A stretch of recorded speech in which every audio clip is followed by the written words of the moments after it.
And greetings. Live, your nooner with me. A way to start the weekend. Have a nooner with me, Dave LaMont. Thank you very much for joining me. And today is little Q&A, a takeoff on the Rolling Stones song Little T&A, which I will not repeat the lyrics, back from the Tattoo You album. A Keith Richards classic where Keith doesn't know the words to the song he wrote, and it makes it all the more charming. Those of you who are fans know exactly what I'm talking about. So I thought what I'd asked for earlier in the week was if anybody would have any questions, this would be the great day to do it. And you can also reach, I believe I can take some live comments from the special Nooner page. So I also realized that I forgot to set up a page, a warning of me doing this in the first place. So comments may come in a little more slowly than normal, but you're welcome. This is your opportunity to fire off questions. I didn't see any great dramatic stories to discuss, and I thought I'd go ahead and jump right in with my first question, which somebody has asked me, and in fact, a few people have asked about what may happen with the draft and the Miami Dolphins. Now, we're 2 weeks away from that, so I believe there's going to be more trades. Whether Miami makes them or not, I can't say. At the sixth position, the name that I have read on mock draft lists and the name that jumps out to me, and I don't know if he's going to be available, but if he is, you take Kyle Pitts. You take the tight end from Florida. Don't worry about Mike Gesicki's feelings because, remember, Brian Flores, a New England guy, saw two tight ends work very well for Bill Belichick and the Patriots. And Kyle Pitts is a big guy who can move, tremendous hands. Questions about his toughness? Well, that depends on who you ask. I have read much about his blocking skills, whether he has them. Some say yes, some say no. I don't know how much you're going to draft Kyle Pitts with the idea that he's going to be a blocking tight end. I should also point out one more thing before I continue. I'm by myself. There's nobody here to control the animals. So at any moment, you could see a cat walking on my computer here, and there's actually 1 inches from my face. So don't be surprised if pets make an appearance on the show today. I didn't have time to put them in the bathroom or lock them in a bedroom. So they're all over me right now. So at any moment, you're going to see a cat. In fact, you can see him right now. But getting back to Kyle Pitts, this cat is skilled. He had big games against great teams. He had bigger games against lousy teams. He's big. He's fast. He's unique. He could end up being a guy you put in the slot who would just terrorize a linebacker. And even worse, if you're a defensive team and you put a corner on this guy, he's going to just run that guy through. He's, be embarrassing. He has a very bright future. And the issue is San Francisco going to take him and try to do a Pitts-Kittle double team? And at first I thought that was ridiculous. Now I don't think it's ridiculous. The problem is a lot of people, not the problem, but the issue is that a lot of these experts now believe the Niners are going to go quarterback, because they're not terribly satisfied with handsome Jimmy G. And you may see anywhere from Fields to Mac Jones, Justin Fields or Mac Jones going in that position, maybe even the kid Trey Lance out of North Dakota State, maybe going there. We pretty much can be assured that Lawrence is going to go 1. And all of a sudden, it looks like the Jets have their guy at 2 after trading Sam Darnold. So what will the Niners do? Is Pitts too good for San Francisco to pass up and the havoc they would create with that kind of offense? If he is there, I know the Dolphins need help on the offensive line, and Sewell would be a good choice if you don't get Pitts and you don't decide, And what have I said? And pardon my language, but I've said this several times when I've talked about the Dolphins. What do they need in offense? An oh-shit player. And what I mean by that, again, is a player where the defensive coordinator of the other team sits down to start evaluating, and he goes, oh, shit, I got to deal with this guy. Well, the Dolphins don't have anybody like that. Now, Will Fuller's a good choice for them. That was a nice pickup. But they're still missing that. Kyle Pitts is that kind of guy. I think he could be that kind of guy in the NFL. He certainly was in college. So that's why I'm a fan of that selection. If that doesn't work, then I like Chase. And if for some reason they're both gone, and it's now very clear the Dolphins are not going to take a quarterback in that position, and with all the Deshaun Watson talk, not about football anymore, then to me, Kyle Pitts is your guy. And if they're both gone, then do you take the Alabama receiver, the size problem, or do you take Sewell, the tackle from Oregon, who does not have a size problem? Remember, this offensive line was pretty meh for a team that won a lot of games last year like the Dolphins did. So that's the answer to that question right there, is I think I just find Pitts the more I read, the more, and he had a great pro day in Gainesville, the more I read about him, the more it seems to me like that's the guy, if he's there. And look, we've already had trades. How on earth are we going to know how many more trades we're going to have between now and then? So if you're the Dolphins, are you going to sit there at 6? You're going to move up to get Pitts or whatever you want? You're not going to move up to draft the lineman. So if you move up, then you're going to draft a weapon. I don't think they're going to draft a quarterback. I really, really don't. I think they've decided that a half a season of Tua was enough that they believe in him. Yeah, he's got to play better than he did against Buffalo. Sure. Everybody knows that. So does he. So that's the answer to that question. I had a couple of other questions that were, I had a question about UCF football and what I think of the new coaching staff, and I think they're in great shape. Everything I've read about Gus Malzahn and what he's done at UCF, don't forget, he took from just down the road here where I live in South Florida, he took Miami's linebackers coach away from them, a highly regarded assistant who had been with Malzahn at Auburn, Travis Williams, and recruited him to become his defensive coordinator. That really hurt Miami, and it really helps UCF. And it's really weird what's happened to UCF over the years. Remember, it was 2017 that they had their undefeated and partial national championship season under Scott Frost. And just a few years earlier, not even like 2 years earlier, they hadn't won a game. I think it's the greatest turnaround in the sport's history. But when you get undefeated, there is only one way to go. And last year they were 5-6, and their records were worsening under Josh Heupel. So naturally, Tennessee hires him to be their new head coach. I admit I don't get that one if I'm a Tennessee fan. Nothing against Josh, who seems like a perfectly capable guy. You have a new athletic director in Terry Mahajer, who I know. I've known Terry for a long time, big fan of his. And he is an aggressive guy. UCF has gotten themselves an aggressive athletic director. So he goes and gets Gus Malzahn, whose romance with Auburn had ended probably 2 years earlier.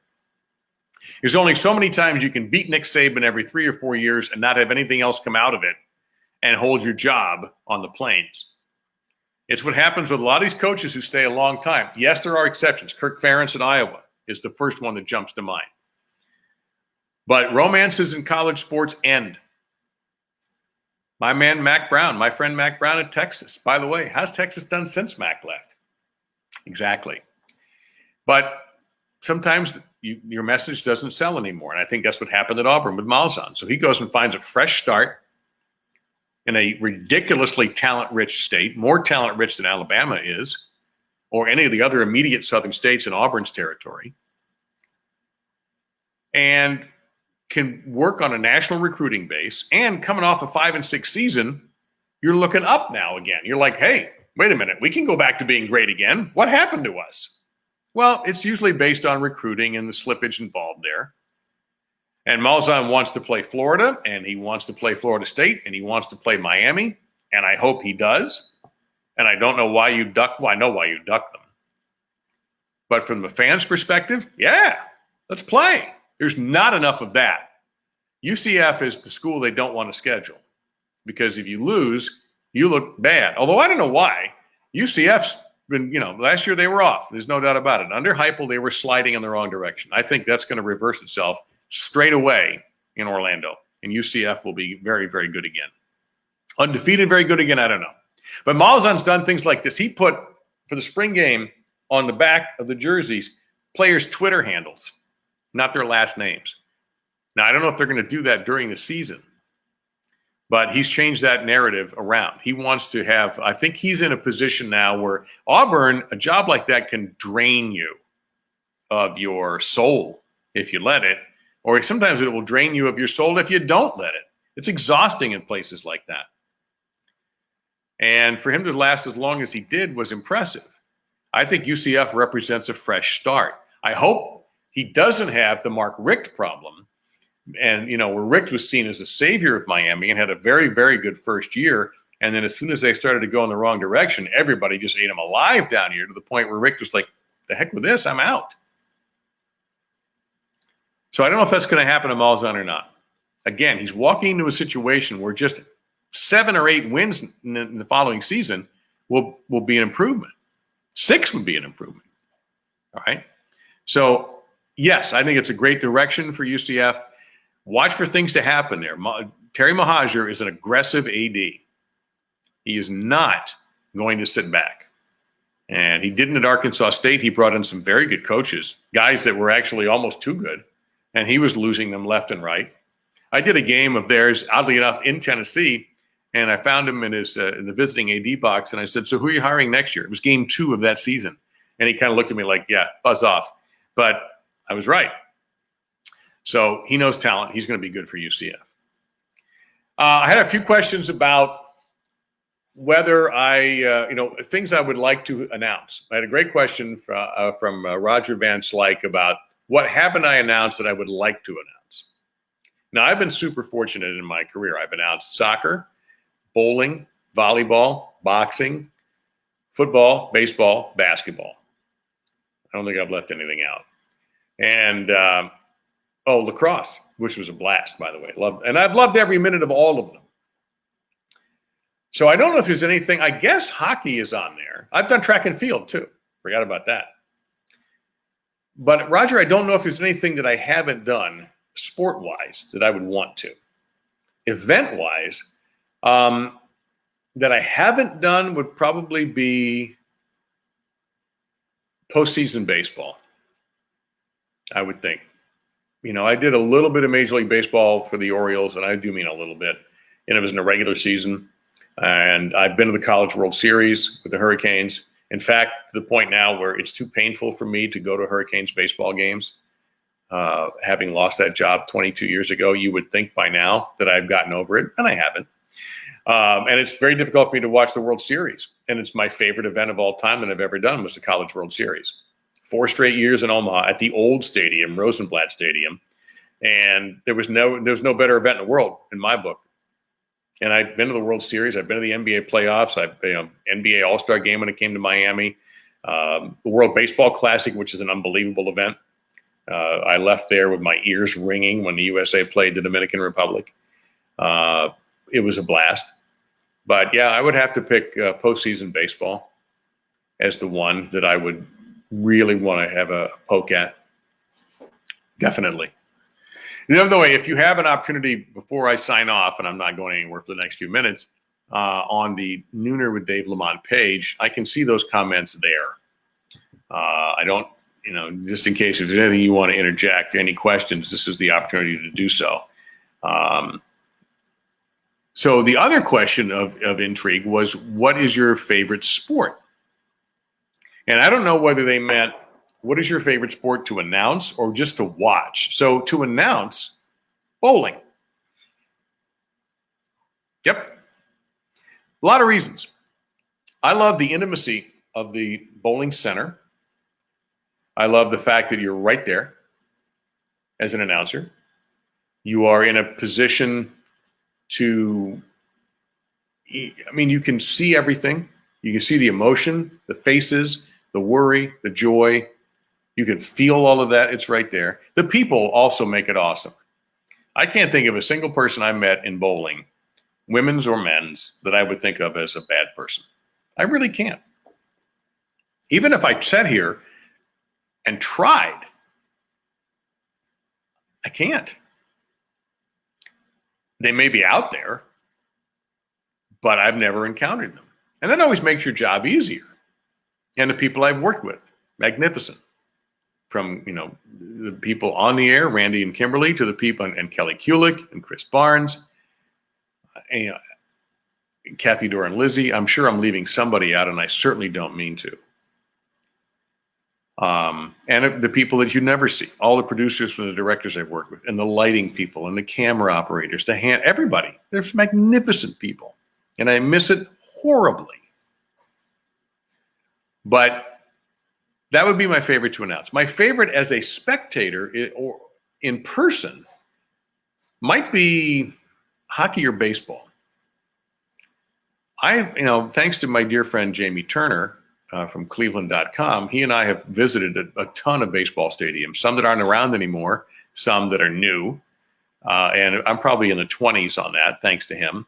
We just did a trip a couple of years ago before all the things started to go a little goofy with the pandemic. And I hope that we'll do it again and try to hit a couple of places we haven't been to. I just love going into a new stadium and seeing what it's like there. What's the food like? All that stuff. It's fun. So I put that down there. And hockey game is 5 times better than on television. If you've ever been to a Florida Panthers game or wherever you may live, I hope you go to a pro hockey or college hockey. When my son was at Western Michigan, I would look at the schedule and go, oh, look, a double header. Basketball in the afternoon, hockey at night. Woo! I'd be flying up to Detroit, making the hour and 45-minute drive to Kalamazoo, and I was in. I'll tell you a funny story real quickly about that. One day there was such a doubleheader. It was in December, and Western Michigan was playing like some Division 2 or 3 school that they knew where they were going to be, and there was a hockey game that night. So at some point in the game, my son wasn't playing very much that day. They wanted to give the other center, they had 2 big men on the team, and they wanted to give the other center more playing time against this particular opponent. And my son was like, okay, that's fine. I get half of a day off. So they have a big lead. He comes out with like 5-6 minutes to go. And I'm thinking to myself, I bet he doesn't come back in. And I got a look. And so he sits down. And after about another minute, I look over at him and I catch his eye and I kind of go like this. He goes, yeah. And so he basically said, go ahead and leave. So I did. I moved my car to the arena, to Lawson Ice Arena. And then he showered and he met me there and we watched college hockey. It was awesome. So that's a sport. I know sometimes it only pops up when they get to the Frozen Four and it's not readily available on television and it's very regional. And obviously in Kalamazoo, Michigan, you're in the Midwest. Tremendous sport. Tremendous. Rudest fans I've ever been around. Rudest. The things they would say, you'd score on the other goalie, and they would all get up in the student section, point at the goalie and go, it's all your fault. It's all your fault. It's all your fault because you suck. And I'm not even going to repeat what they say to the ref. You know, they always see, have you ever seen the referee will skate by and somebody will toss him a puck, he'll catch it? It's not nice, but it's funny. My favorite of all time of their many chants was whenever a team would pull the goalie. Man, I miss going to those games. And the team would pull the goalie. And let's say there was a timeout. And they would point at the empty net and they'd all go, better goalie. Better goalie. And I thought, that's freaking brilliant. Basketball obviously means a lot in this family, so I would put basketball high on those. Football, I don't know if I can pick one that I could say is my favorite to watch, because I can get just as excited about, a 4:00 Sunday football game as I can an NBA playoff game or an NHL Stanley Cup game. So I don't think I can give you one. Final question that I got and I get this question still. And you have to know a little bit about my background if you're not from South Florida. That for many years I was a semi-regular on a radio show called Paul and Young Ron with my friend Paul Castronovo, who's been on this program before, and a man named Young Ron Brewer. And they had a super successful partnership. Oh, easily over 20 years, high ratings, major events, concerts, all of these things that they would lend their name to. Well, over time, Ron started to get a little burnt out and decided it was time to walk away after 20 plus years. So they engineered a incredible farewell for him at what was then the Improv at the Hard Rock. And if you haven't been out to the Hard Rock in Hollywood lately, It's changed dramatically. They have a comedy club there now that hasn't opened yet because of the pandemic, but it's just different. I mean, Stephen Bauer showed up, Dan Marino showed up, the great author Brad Meltzer, our friend Billy Corbin, the documentary filmmaker, Bert Kreischer, the comedian. I'm sure I'm leaving some other people out. I don't mean to again, but it was an unbelievable party. Gifts, elaborate. I remember our friend Chef Ralph Pagano from Naked Taco, 1111 Collins Avenue, Miami Beach, and also Coconut Creek Promenade Shops, was there with Stone Crabs from Joe's and all. I mean, it's like he won the showcase, the best showcase on The Price is Right. The only thing missing was the trip. So people ask, whatever happened to young Ron? That was the question. And the answer is, I have no clue. No one does. And Paul doesn't. For a time after the retirement, Paul would occasionally text Ron, maybe send him a picture of the two of them from their past, and never got a response. Well, Paul's no dummy, and Paul is a very close friend of mine. So he just finally gave up. Ron has always had an air of mystery around him. People, and I'm not joking about this, more people in South Florida know me from Paul and young Ron than know me for anything else I've ever done in my life. So I would always hear, hey, what's Ron really like? And I would give them the same answer. In a radio talk show, let me briefly step away from that answer. When you do these kind of shows, sometimes some of the stars will adopt a character, and they won't be the same as they are on the air. Now, Paul is Paul. What you hear from Paul is Paul. He's not playing a character. He is outgoing. He is the guy who wants everybody to be happy. He wants to facilitate joy. All right? He's the guy that says, come on, everybody, let's come to my house, and we'll sit down and watch a football game together. That's Paul. That's who he is. Ron, of course, is a shyer person by nature, and he developed the character of the quirky goofball, but not the funny goof, but he was funny as hell, but he was quirky. And I would say to people, my answer was, well, what you hear on the radio, some of it is true, some of it is fake, but I'm not going to tell you which it is. Sometimes I didn't know. And if you were in on it, you knew. But he was that good of an actor. But over time, he just lost interest. It happens. And I can tell you that if you're shocked that they're not talking or they're not, going out for martinis once every 6 months, number one, Ron stopped drinking. Number two, the guys from Mythbusters hate each other. Penn and Teller respect each other professionally, but they don't hang out together. They've talked about that before. It's not like Penn brings up Teller, hey, let's go get to In-N-Out today. Let's go grab a double animal style. Okay, see you there. No. A lot of these working relationships aren't personal relationships when you get them away from the radio or television. Just how it is. So I don't know why young Ron hasn't reached out to anybody. I know he was briefly on Facebook. I believe Ron McGill, the great Ron McGill from Zoo Miami and many, many other things, was Facebook friends with him. But other than that, no, I don't know what happened. You hear a rumor, oh man, I thought I saw him driving people around from a dealership. That he was like the guy who picks you up and takes you home. Like, come on. That didn't strike me as, although, and he acted very coyly, but I mentioned he looked like Ron Brewer, which is not even his real name. So the answer to that is I couldn't tell you. And it doesn't frustrate me because I know him well enough, and we certainly would not say we were friends, although we hung out once or twice together. And when I got fired from WIOD in, I want to say 2008, maybe, or 9, he left me an absolutely, I wished I'd saved the darn thing, voicemail message that was as warm and heartfelt as anything I ever got. When I came back, I started being on the show again, it was a little bit different. He was different. I guess I was different. He always used to say, I like you on TV, not so much on the radio. So there you go. Young Ron in a nutshell. So that's all I've got as far as questions and answers go. I appreciate all of the questions, and I certainly appreciate all of the support for all of this. So this show will go up on YouTube later. Next week, I'm going to round up some guests. I got a couple people in mind. I'm going to see if I can get a little bit more information about what the Dolphins could be doing with their draft, because they've got 5 of the first 81 picks. They've got 2 first-rounders. And I've got to think that second first-rounder, the 18th pick for now in the draft, will go toward defense. It's interesting because they won a lot of games last year with some holes.